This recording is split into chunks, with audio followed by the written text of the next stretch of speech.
नमस्कार, खबर control news में आपका स्वागत है। आज हम भारतीय जनता पार्टी के लोकप्रिय समाज सेवी उमेश कुमार वर्मा जी से क्षेत्रीय मुद्दों पर सीधी बात करेंगे। उमेश कुमार वर्मा जी, खबर कंट्रोल न्यूज़ में आपका स्वागत है सर। सबसे पहले आज से गणेश विसर्जन पे आप दर्शकों को क्या संदेश देंगे सर? पहले तो मैं गणेश जी की शुभकामनाएं देता हूँ। अनंत चौदस है आज, और गणेश जी जो हैं 10-12 दिन लोगों ने पूजा की और बहुत हल्लोल्लास से काम करा। बढ़िया गणेश जी का आवाहन किया और लाल बाग के बादशाह का तो बहुत ही बढ़िया भव्य स्वागत हुआ।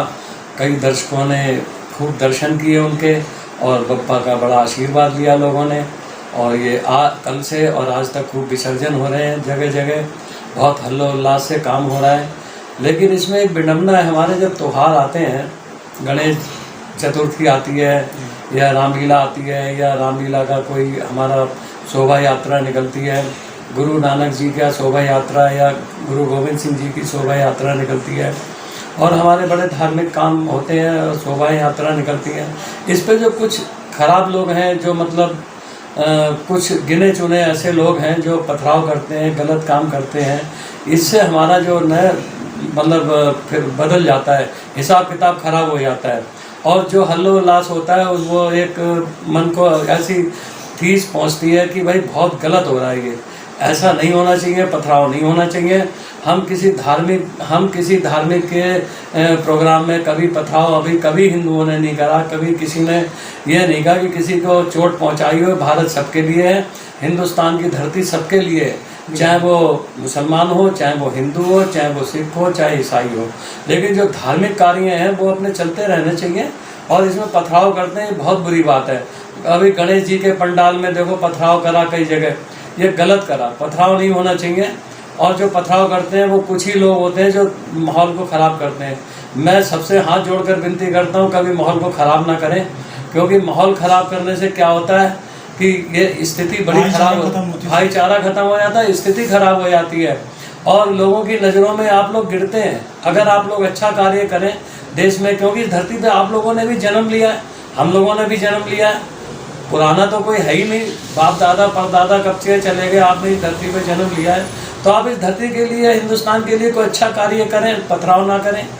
पथराव करेंगे तो ये बहुत बुरी बात होगी, और आप नज़रों में गिरेंगे लोगों की।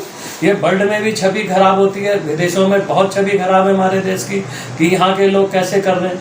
अब आप ये वक्फ बोर्ड के ले लीजिए, वक्फ बोर्ड जब बनाया था जवाहरलाल नेहरू के टाइम पर ये बना था, उसके बाद क्या हुआ कि भाई अब यह ना तो आप कोर्ट में अपील कर सकते हैं, ना कुछ कर सकते हैं। किसी भी जगह पे उन्होंने हाथ रख लिया, भाई ये जगह हमारी है, तो वो जगह ले लेते हैं। ऐसा थोड़ी होता कि किसी की जगह पे हम हाथ रख दें और वो हमारी हो जाए। ये वक्फ बोर्ड की बहुत ज़्यादा गलती है, और जितनी हमारे रेलवे की जगह है उससे ज़्यादा वक्फ बोर्ड के पास जगह कहाँ से आ गई, कैसे आ गई? अच्छा, वक्फ बोर्ड ने चलो जगह ले ली, मैं मान लिया, मैंने जगह लेके कभी हॉस्पिटल नहीं बनाया उन्होंने अपनी जगह पे, ना उन्होंने कभी स्कूल बनाए, ना उन्होंने कोई ऐसा अच्छा कार्य किया, ना उन्होंने दवाइयाँ वितरण की, ना उन्होंने कोई मेडिकल कैंप लगाए, ना उन्होंने कोई धार्मिक कार्य करा।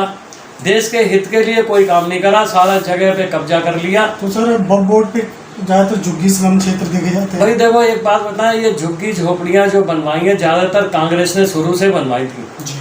उसके बाद आम आदमी पार्टी आ गई, केजरीवाल ने उस पर हाथ रख दिया झुग्गी झोपड़ी में सर पे, कि भाई तुम झुग्गी झोपड़ी वाले उनको वोट देते हैं। झुग्गी झोपड़ी वाला कभी हमारी बीजेपी को वोट नहीं देता। वो बीजेपी जो है, देखो दिल्ली में तो आम आदमी पार्टी को वोट देते हैं झुग्गी झोपड़ी वाले और मोहम्मदन, हिंदू कभी वोट नहीं देता। और बाहर जो है यूपी में समाजवादी पार्टी को वोट देते हैं। अरे नरेंद्र मोदी जी ने, योगी जी ने अभी जो मकान बनवाए थे, प्रधानमंत्री आवास योजना के अंतर्गत जो मकान बनाए थे, उन मकानों में 70% जो है मोहम्मदन को वोट मकान मिले हैं, और 70% करीब मिले हैं, और 30% में आदिवासी या गरीब तबके लोग, या मतलब बैकवर्ड क्लास, और इन सबको वोट मिले हैं जो आर्थिक रूप से कमज़ोर हैं। और वोट देने के लिए 3% या 4% ही वोट मिलते हैं इन लोगों से। मोहम्मदन से वोट मिलते हैं लेकिन बहुत कम मिलते हैं। और जबकि सबसे ज़्यादा गरीबी रेखा से नीचे के जितने भी राशन कार्ड हैं सब मोमडनों के हैं और गरीब लोगों के हैं और दलित लोगों के हैं, बैकवर्ड क्लास के हैं। हाँ, तो हम ये चाहते हैं कि अगर वो हिंदुस्तान में आप रह रहे हैं, सब लोग खा रहे हैं, बिजनेस कर रहे हैं, यहाँ कोई दुखी नहीं है, कोई परेशान नहीं है। अब ये कुछ मुट्ठी भर लोग जो है जो भड़काते हैं कि मोमडन दुखी है, हमारे देश का मोमडन दुखी नहीं है। हमारे देश का मोमडन बिजनेस कर रहा है, व्यापार कर रहा है और खूब खा रहा है, मौज ले रहा है, बच्चे स्कूल में पढ़ रहे हैं, फल फूल रहे हैं। लेकिन उनको कुछ लोग हैं मुट्ठी भर जो भड़काते हैं अपने फायदे के लिए। जैसे हमारे ओबीसी, उनका काम ही यही है। जैसे ओबीसी साहब हैं और कई लोग हैं, ये भड़काने का काम करते हैं। और हमारे, अब आप ये देखिए, हमारे लोकसभा के अंदर जो हमारा 240 मेंबर हैं वो वक्फ बोर्ड को ख़त्म करने के चक्कर में लगे हुए हैं, संशोधन करने के चक्कर में लगे हुए हैं। और 208 मेंबर जो हैं अपोजिशन वाले वो विरोध कर रहे हैं, वो विरोध कर रहे हैं, बहुत ज़्यादा विरोध कर रहे हैं। उनको वक्फ बोर्ड चाहिए और ये पता है कि उनको कि वक्फ बोर्ड जो है वो देश के लिए बहुत हानिकारक है, उसमें परिवर्तन होना चाहिए। बिल्कुल परिवर्तन होना चाहिए। क्यों आज तक इतनी जगह तुमने हड़प ली है, पूरा हिंदुस्तान की अपने कब्जे में कर लोगे आप, ये बताओ पहले आप। बाकी वर्मा जी, आपसे ये भी जानने की कोशिश करते हैं, आज भारत के प्रधानमंत्री श्री नरेंद्र मोदी जी का 74वां जन्मदिन है सर, इस मौके पर आप दर्शकों को क्या कहेंगे? देखो, प्रधानमंत्री जी का आज जन्मदिन है, उनको बहुत बहुत शुभकामनाएं, बहुत बहुत शुभकामनाएं। उनकी उम्र बहुत लंबी हो, क्योंकि वो जितना अच्छा, इतना 74 साल की उम्र में भी इतना काम कर रहे हैं। मैं कह रहा हूँ कि एक 60 साल का अभी आदमी इतना काम नहीं कर सकता जितना वो 74 साल की में काम कर रहे हैं। 30 साल का यंग लड़का जैसे काम करता है, दौड़ के काम करता है, उस तरीके से हमारे प्रधानमंत्री दौड़ दौड़ के काम कर रहे हैं, हर एक काम कर रहे हैं। और बाहर विदेशों के भी वो मतलब जा रहे हैं, आ रहे हैं। और रूस के राष्ट्रपति ने भी अभी बहुत उनकी तारीफ की है, अमेरिका के राष्ट्रपति ने उनकी बहुत तारीफ की है। विश्व के 5वें स्थान पे भारत है सर। भारत हमारा हमारे, हाँ, पूरे वर्ल्ड में हमारा 5वें स्थान पे भारत आ चुका है और हमारी इकोनॉमिक बहुत बढ़ चुकी है, बढ़िया हो चुकी है, मजबूत हो चुकी है। और ये अपोजिशन वाले जितना भी शोर मचाते हैं, ये देख रहे हैं कि वाकई मोदी काम कर रहे हैं, ये देख रहे हैं कि काम हो रहा है, लेकिन वो अच्छाई को भी बुराई में तब्दील करने की उनको आदत पड़ गई है, टांग अड़ाने की आदत पड़ गई। हमारे देश में टांग बहुत अड़ाई जाती है। अगर हाथ पकड़ा जाए तो ठीक है, टांग पकड़ते हैं, टांग पकड़ खींचते हैं, ये गलती करते हैं। हाथ से हाथ मिलाना चाहिए उनको, तो अच्छे काम में कंधे से कंधा मिला के करना चाहिए। अपोजिशन पार्टी चाहती है कि हम जीत जाएं और अच्छा काम करें। अगर उनको जीतना है तो देश में कोई अच्छा काम करें, लोगों की भलाई करें और देश के हित में काम करें, ना कि एक दूसरे की टांग खिंचाई करें। टांग खिंचाई से उनका कोई भला नहीं हो रहा है, दिन पर दिन नुकसान हो रहा है, हर साल उनका नुकसान होता है। नहीं राहुल जी, हमारे देश में कुछ और बोलते हैं और विदेश में जाके हमारे प्रधानमंत्री को कुछ और बताते हैं। राहुल गांधी का तो एक रवैया है, राहुल गांधी जी तो एक काम करते हैं, क्योंकि वो ऐसा है ना, उनको जो उनकी पार्टी वाले कहते हैं ना, उनके जो रहनुमा है या उनके आका है या उनके मास्टर हैं, जो उनको सिखाते हैं वही वो बोलते हैं। और वो कभी कभी अपनी तरफ से भी कुछ ना कुछ अंड बोल जाते हैं। विदेशों में जाके हमारे भारत की छवि खराब करते हैं, विदेशों में जाके हमारे देश की बुराई करते हैं। अब राहुल गांधी को ही चाहिए कि उनके दादा, उनके परदादा, उनकी दादी, उनके मतलब पिताजी और यहाँ रहे बसे, यहाँ जन्म लिया, यहीं पैदा हुए और अपने देश की मिट्टी से उनको लगाव होना चाहिए, क्योंकि उनको अपने देश की मिट्टी से लगाव नहीं है, जब तो बाहर ऐसा बोलते हैं। उनको बोलना नहीं चाहिए। ज़्यादातर देश की बुराई करते हैं, बुराई करना अच्छी बात नहीं है। राहुल की इसमें छवि खराब हो रही है और उनकी पार्टी की छवि खराब हो रही है। बिल्कुल। वही वर्मा जी, आपसे ये भी जान लेते हैं, पैरोल पे केजरीवाल जी बाहर आए जमानत पे, क्या लगता है सर कुछ होगा? केजरीवाल जी का तो मैं आपको एक बात बताऊं, केजरीवाल जी जब जेल गए थे और केजरीवाल ने इतना भ्रष्टाचार किया, सब कुछ कहा और अपने आप को डंडा ठोक के कहते हैं हम ईमानदार पार्टी हैं, हम ईमानदार आदमी हैं। अगर ईमानदार होते, अगर जरा भी सच्चाई होती तो अंदर ही क्यों जाते? और ये शराब घोटाला सबको पता है।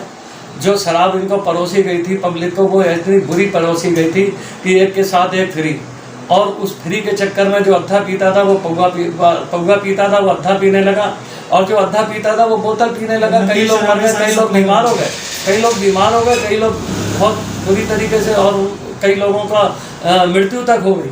अब बताइए, ऐसा अगर उनको शराब फ्री नहीं करना चाहिए, अगर वो फ्री करते तो लोगों को राशन फ्री करते, फ्री करते सर, 1 और लीटर पे बच्चों को दूध फ्री करते, 1 लीटर के साथ 1 लीटर फ्री कर देते दूध, तो अच्छा था। शराब को फ्री करने का मतलब ये है कि पूरे देश को मारना, नशेड़ी बनाना। ये गलत काम किया उन्होंने, और वो जेल गए थे तो इन्हें इस्तीफा दे के जाना चाहिए। आप 170 दिन रहे, 170 दिन में तो आपको इस्तीफा का याद आई नहीं, और जब आप आ गए बाहर निकल आए 170 दिन के बाद, तब आपको इस्तीफे की याद आई है। क्यों आई है? उसकी वजह ये है कि साहब मैं नहीं दूंगा, मैं नहीं दूंगा। जब सरकार ने, हमारी हाई कोर्ट, सुप्रीम कोर्ट ने तुम्हारे सब रास्ते बंद कर दिए, तुम साइन नहीं कर सकते, तुम कुछ भी नहीं कर सकते, तुम्हारी अथॉरिटी ख़त्म कर दी, तुम ऑफिस नहीं जा सकते, खाली प्रचार कर सकते हैं अपनी पार्टी का और कुछ नहीं कर सकते इसके अलावा। तो जब आपके पास अथॉरिटी नहीं है तब आप इस्तीफा दे रहे हैं। अब इस्तीफा तो दे दिया और आतिशी को दिल्ली का सीएम बना दिया गया सर, क्या लगता है कुछ कमाल हो पाएगा? अरे आतिशी की बातों में, और कहते हैं ना कि आदमी की बात और गधे की लात बराबर होती है। अब आप ये देखिए, आप आतिशी जी जो बोलती हैं वो बड़ा झूठ बोलती हैं, सरासर झूठ बोलती हैं, और इससे बड़ा झूठी औरत कोई ज़िंदगी में मैंने देखी नहीं। क्योंकि अगर इनके पिताजी ने, भाई साहब, एक उग्रवादी का समर्थन किया, एक उग्रवादी को इन्होंने कहा था कि फांसी की सज़ा क्यों दी गई, जो हमारे देश के खिलाफ है, जो हमारे देश में गद्दारी करता है, हमारे देश में देशद्रोह करता है, अगर उसको फांसी नहीं हो गई तो क्या हम उसकी आरती उतारेंगे? और आतिशी के पिता ने जब ऐसी बात बोली है कि भाई उसको फांसी क्यों दी गई उग्रवादी को, और उसी की लड़की को आज तुम चीफ मिनिस्टर बना रहे हो। हम तो आतिशी से एक ही बात करेंगे, देश को अच्छा चलाइए, और जो जगह जगह सड़क पे गड्ढे हैं, गली मोहल्ले में गड्ढे हैं, जहाँ गंदगी भरी हुई है, जहाँ कूड़े के ढेर हैं, कीचड़ के ढेर हैं, उस पर जरा ध्यान दें आतिशी जी। और में क्या क्या समस्या बन गई है? समस्या तो बहुत है, नाले देखो भरे पड़े हैं, नालियाँ भरी पड़ी हैं, कूड़े के ढेर भरे पड़े हैं, और दुनिया भर की बहुत एमसीडी देखिए आप, आम आदमी पार्टी के पास है, और एमसीडी में काम नहीं हो रहा है ढंग से। अगर वो काम होता तो आज दिल्ली चमक गई होती। आप यकीन मानिए, हम रहते हैं राजधानी में, हिंदुस्तान की राजधानी जो कैपिटल है। आपको ये कैपिटल लगता है? कैपिटल को बना रखा है। एनडीएमसी एरिया को छोड़ दिया जाए तो पूरी दिल्ली नर्क है सर। हाँ, एमसीडी, हाँ, छोड़ दिया जाए, पूरी दिल्ली नरक बना दिए साहब। गड्ढे यहाँ पर, कूड़ा करकट यहाँ पर, पानी के जाम यहाँ पर, पानी निकलता नहीं है जल्दी, कई फ्लाईओवर पानी भर जाता है, और जो फ्लाईओवर में पाइप डाले जाते हैं ना, वो पाइप जगह जगह से फटे हुए हैं, वो पाइप पानी निकलने के बजाय वहीं जमा हो जाता है फिर दोबारा। परेशान करने वाली बात। परेशान तो है ही, पब्लिक बहुत परेशान है इस टाइम। और हम देखो, हमारी पब्लिक जो है आपको टैक्स देती है, सारी चीज़ देती है, जीएसटी कटती है, दुनिया भर के टैक्स लगे हुए हैं, और टैक्स के बावजूद भी काम नहीं हो रहा है। आप ये देखिए, हमारे दिल्ली का व्यापारी बहुत परेशान है। व्यापारी क्यों परेशान है मालूम है? व्यापारी टैक्स देता है, सरकार को टैक्स देता है, और सरकार जो है व्यापारी को क्या देती है बताइए? कुछ नहीं देती है। अगर सरकारी स्कूल हॉस्पिटल में मतलब गरीबों का इलाज होता है, अगर जो टैक्स देता है उनको सुविधा दी जाए कि प्राइवेट हॉस्पिटल में जो व्यापारियों के जो बच्चे हैं उनका इलाज फ्री होना चाहिए, बुजुर्गों का इलाज फ्री होना चाहिए, व्यापारियों के बुजुर्गों का इलाज फ्री होना चाहिए, उनके लिए पैसा देना चाहिए, क्योंकि वो दुनिया भर का टैक्स देते हैं, आपसे सरकार चलाते हैं, टैक्सों से सरकार चलती है, हॉस्पिटल चलते हैं, स्कूल चलते हैं, सड़कें बनती हैं। क्या उनका इतनी भी अथॉरिटी नहीं है? सारा तो टैक्स 140 करोड़ में ज़्यादा से ज़्यादा 20-30 करोड़ लोग टैक्स देते हैं, और उससे हमारा पूरा देश चल रहा है, और व्यापारियों से देश चल रहा है, और व्यापारी ही हमारे देश का दुखी है। व्यापार इतना ठंडा हो चुका है, इतना खराब हो चुका है। अब छोटे व्यापारियों ने तो देखो, उनकी तो हालत बहुत खराब है, तो खत्म ही हो गए एक तरह से। गली मोहल्लों में दुकान है, कपड़े की दुकान है, ज्वेलर्स की दुकान है, और ज्वेलर्स भाइयों के लिए तो साहब बहुत परेशानी है, क्योंकि एक तो ग्राहक नहीं, ऊपर से दुनिया भर के टैक्स, और ऊपर से मैं बताऊं आपको कि चोर सुनारों के पीछे, डाकू सुनारों के पीछे, पुलिस सुनारों के पीछे, सेल्टस इनकम टैक्स वाले सुनारों के पीछे। अब सुनार जाए तो जाए कहाँ? गली के छोटे मोटे दुकानदार हैं, बहुत परेशान हैं, उनकी दिन भर बोनी नहीं होती, और नाम क्या है कि काम सोने का कर रहे हैं, लेकिन सोने चांदी का काम करते हुए भी वो लोग दुखी क्यों हैं?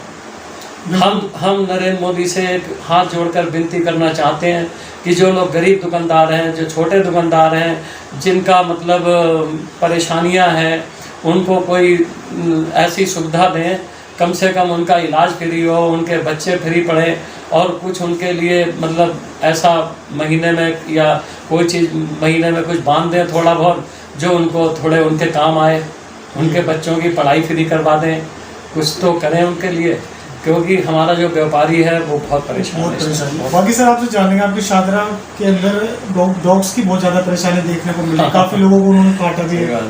ऐसा है, डॉग्स जो हर साल एनसीडी बिल्कुल लापरवाह है, अभी लापरवाह है। जो आवारा डॉग्स हैं उनको पकड़ना चाहिए, पकड़ के इनको साफ इंजेक्शन लगा के या उसको डैमेज करके छोड़ना चाहिए, या कहीं और दूर ले जाके छोड़ना चाहिए, क्योंकि डॉग्स जितना काटते हैं हॉस्पिटलों में लाइन लगी हुई है, इंजेक्शन है नहीं हॉस्पिटलों में।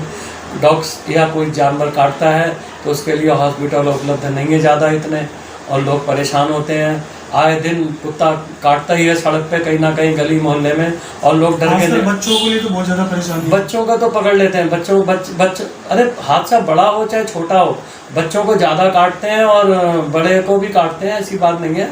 हॉस्पिटलों में लाइन लगी हुई है, बड़े से छोटे तक सबकी लाइन लगी हुई है। इंजेक्शन भी उपलब्ध नहीं है, कभी कभी डॉक्टर कहता है हमारे पास इंजेक्शन नहीं है, जानवर काटते हैं, और इस डॉग्स पे जरूर ध्यान देना चाहिए। अंत में जान लेंगे सर, आप श्री रामलीला कमेटी लाल किला मैदान से जुड़े हुए हैं सर, काफ़ी लंबी। मैं ये रामलीला होती थी दिल्ली की नवश्री धार्मिक लीला कमेटी से मैं जुड़ा हुआ हूँ, और ये पहले जुबली पे सिनेमा पे होती थी, जुबली सिनेमा के सामने जो गांधी ग्राउंड था उसमें होती थी। उसके बाद ये लाल किला उठ के आ गई, और उस रामलीला से मैं करीब 35-37 साल से जुड़ा हुआ हूँ, और मैं रामलीला कमेटी में भी रहा हूँ। और हमारी एक प्याऊ लगती है प्रगतिशील क्षत्रिय स्वर्णकार सभा, मैं उसमें 28 साल रहा हूँ, और उसमें प्रधान भी रहा हूँ, और संगठन मंत्री रहा हूँ, सजावट मंत्री रहा हूँ। ये रामलीला अभी भी आरंभ है? हाँ, रामलीला तो होगी और होती रहेगी, हमेशा होती रहेगी। रामलीला से तो जुड़े हुए हैं, भगवान राम के चरणों में जाके बैठते हैं, और मैं यही दुआ करता हूँ कि रामलीला में आए हुए सभी भक्तों का मैं स्वागत करता हूँ, और रामलीला में भक्त आते रहे और राम जी का आशीर्वाद लेते रहे। रामलीला से बड़ी कोई चीज़ नहीं है। कारण क्या है, रामलीला जो है, बच्चों की छुट्टियां रामलीला में क्यों होती हैं शुरू से, कि बच्चे जाएं रामलीला देखें और राम जी के चरित्र पे चलें। गोस्वामी तुलसीदास जी ने रामायण तो लिखी नहीं है, उन्होंने लिखा है श्री रामचरित्र मानस, यानी राम का चरित्र। अब रामलीला में एक प्रसंग आता है कि प्रातः काल उठकर रघुनाथा माता पिता गुरु नामई माता, माता पिता गुरु के चरण वंदना करते थे हम राम जी। तो ये बच्चों को प्रेरणा देते हैं कि बच्चे भी सुबह उठ के अपने माता पिता के चरण की वंदना करें, अपने गुरु की वंदना करें, स्कूल जाते हैं गुरु को प्रणाम करें, अपने मास्टर को टीचर को प्रणाम करें, और अपने माता पिता को प्रणाम करके निकले सुबह प्रातः काल। और शाम को भी अपने माता पिता का प्रणाम करना चाहिए, माता पिता का आदर मानना चाहिए।